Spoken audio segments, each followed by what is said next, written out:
I've been searching for meaning my whole life, and working to help others and make a positive impact in the world has brought me an amazing and intense feeling of fulfillment and purpose. I've met so many others and know of even more people who feel the exact same way as I do, which is really good news because the world needs help. But what does it actually take? Have you ever wondered what it requires to create long-lasting, high-impact social change? This video is for you.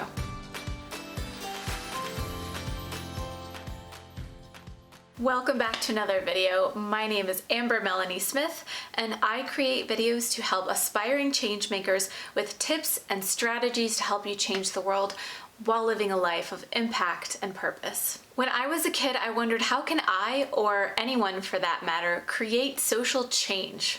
We grow up with stories of amazing people at the forefront of creating change. I've always wanted to know how they did it and what I could learn from them. Of course, as I got older, I learned just how complicated this question is. Throughout high school and college, I studied a number of causes, I volunteered for everything I could get my hands on, and I even convinced my university to let me create a major to study this question. I called it social change leadership. Here's the truth. We can create social change. It's been done and it's being done all around us today. And one person can play a role in it. But it takes certain pieces of the puzzle coming together just the right way to create social change that sticks. So in this video, I want to talk about what are those pieces of the puzzle that come together to create social change that sticks? And how can one person be a part of affecting change, whether you're just starting out or already in a position to do so? Before I get into those two things, I just want to say this is important stuff. The world has a lot of problems, but it also has a lot of brilliant people with brilliant minds from all walks of life who can help solve these problems. Creating social change that sticks is a big, daunting, challenging task, but we have to try. If not you, who? If not now, when? So let's get into it. So first I'm going to talk about how lasting social change is created. Be sure to stick around to the end of the video to learn more about what roles you can play in creating social change. So I recently came across an article in Harvard Business Review that I just love. It was called "Philanthropy Needs More Moonshots! Audacious Philanthropy!" If you know me at all, you can definitely see how that would be clickbait for me. I'll leave the link to the article in the description below if you're interested. The article talks about how philanthropists and major donors truly want to contribute to long-lasting, permanent social change, but that the way social change efforts are currently being organized and supported, it's difficult to really accomplish that. The article goes on to examine 15 times in global history where humanity was actually able to do it and how they pulled it off. Oh, such fascinating stuff. So what did these social change efforts have in common? The article identified 4 traits that these big, successful social change efforts had in common. The first common characteristic is, of course, that they took time. So patience and stamina are really key here because all of these took at least 20 years and some even took 50 or 60 years to accomplish. Also, it's really important then to keep in mind that we should be thinking of training the generations after us to take up the mantle. The second characteristic is that they all had some kind of a government involvement or policy change. Nonprofits, businesses, activists, volunteers, all these people play a role in creating social change that lasts. But at some point in this process, individuals and organizations came together to convince their nation's leadership to create policies that would enforce the positive social change that the people of the country wanted. Keep in mind, though, that policy change is not the be-all, end-all. Change doesn't magically happen when policy changes, but making the change part of our law to hold ourselves accountable as a society is a big part of making that change last. The third thing that these movements had in common is that they emphasized collaboration across the sectors. That means bringing together people from different groups,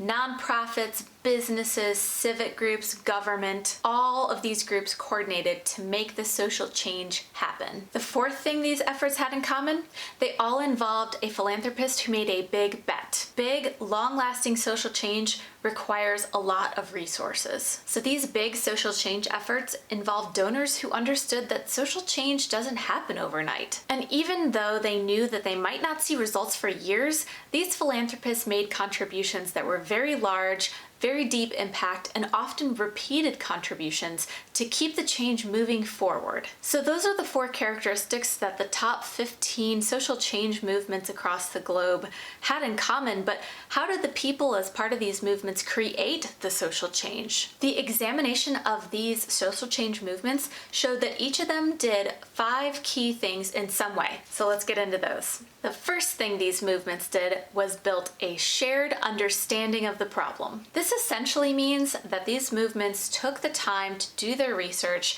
and understand the root causes of a problem and the factors contributing to a big social issue. They took time and used resources to understand who the problem affects, who it benefits, and how the problem is embedded into various aspects of our society. One of the 15 social change movements studied was the reduction of cigarette use. And this effort is a great example of building a shared understanding of the problem. To lay the groundwork to reduce cigarette use, multiple organizations had to come together to fund and develop a scientific and health case proving the harmfulness of cigarettes. Then these groups faced the problem of sharing that research with the public and basically making a case against a cheap, addictive, socially acceptable substance. The solution they came to was framing cigarette use as a harmful addiction, and that made it less socially acceptable. The second step these successful social movement efforts took was setting winnable milestones and creating a compelling message. Because we know social change efforts can take decades,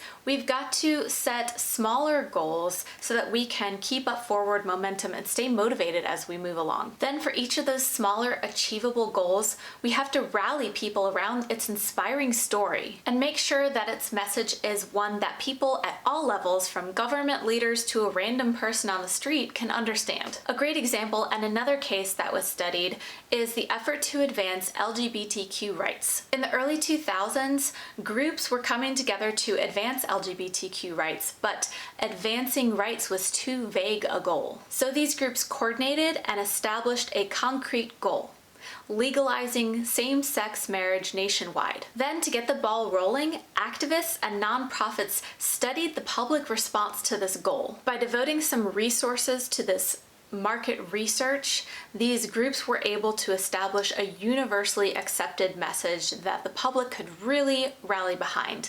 Love is love. The third action these social movements took was to design approaches that would work at a massive scale. Most nonprofits or social change projects are designed to tackle a smaller problem in a specific community or city, and that's okay. But if we're talking about creating this widespread, sweeping, permanent social change, it's gotta be something that can be scaled efficiently and effectively across the population. To make sure a project or campaign can scale, it has to have a few things. It has to be affordable to duplicate, it has to be simple enough for anyone to implement, and it has to be an idea that anybody can be easily trained on to lead on their own, without dependence on one person or a small group of people's highly specialized skills. So here's a really cool example: CPR. Long before any of us learned CPR in our babysitting or health classes or professional development classes, organizers spent years of research and lots of money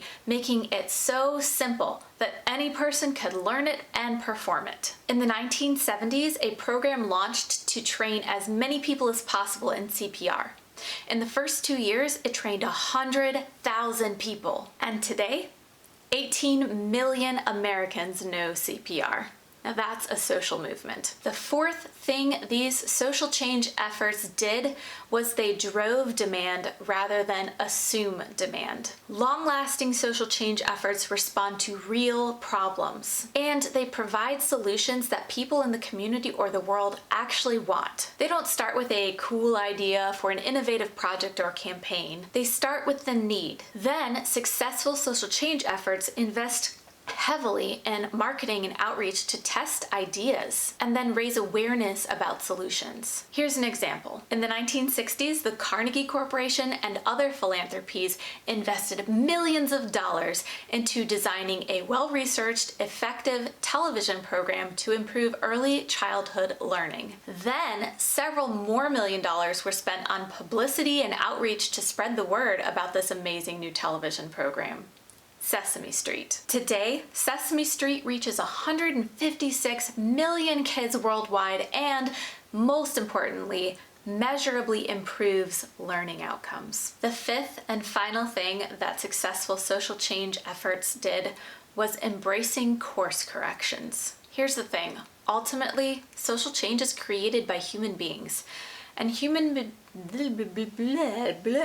beings make mistakes. All social change efforts hit roadblocks and encounter failure at some point. But in all of the social change efforts that succeeded, the leaders and supporters of these movements viewed these roadblocks and failures as a chance to learn and improve, not a reason to give up. A great example is school lunches. While the issue of child hunger is still something that changemakers are combating today, some big strides were made in the 1960s. Back then, organizers saw that they were failing to reach a large number of kids through lunch programs at school. Accepting this failure as a chance to improve, foundations, community members, and the government came together and restructured school lunch guidelines and approved more funding to the program. By 2012, nearly half of all kids attending public school were receiving the help that they needed through school lunch programs. Okay, so now that we have a better understanding of how social change works and how it's made, what can we do as everyday people to be a part of it? As you've heard through all of these examples, all long-lasting permanent social change efforts take collaboration and coordination between people and organizations across all sectors in order to work. But that doesn't mean that you personally can't play a role in making it happen. If you're just starting out, the best thing you can do is read and learn all you can about the social problems that you care about. Just like the organizations coming together at the start of their social change efforts, you want to get a deep understanding of the root causes of the problems. You want to take a look at who is working on this problem already, who they are serving, what they are doing, what their challenges are, where their gaps in service might be, and then what you can do about it. Think about what you uniquely bring to the table. So are you an amazing public speaker? Are you a great writer? Are you good with numbers? Are you an artist? Are you a social butterfly who can rally lots of friends to do something? That's a really valuable skill. Think about this, and then you want to use your unique skills and talents to plug into the cause. Find an organization tackling the problem that you care about and sign up to volunteer. But don't stop there.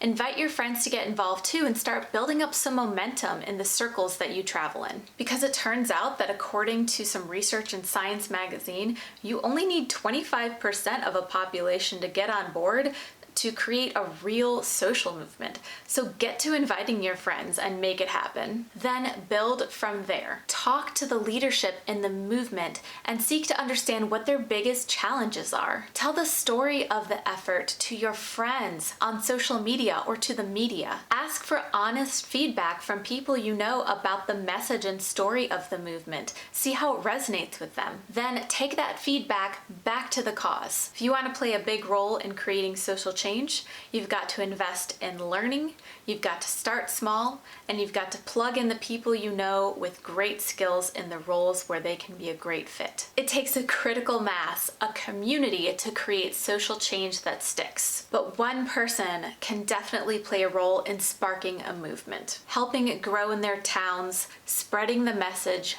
and more. So tell me, how are you working to create social change? I'd really love to hear about it. Please share in the comments below and we'll get a conversation going. I really hope you liked my video. Please give it a thumbs up and don't forget to subscribe because I do weekly videos on all topics related to social impact, social change, nonprofits, leadership, service, and more. And once again, if you're on Facebook, don't hesitate to stop by my group, Change the World or Bust, to join in on conversations with me and other change makers. The link is in the description below. Thank you so much for watching.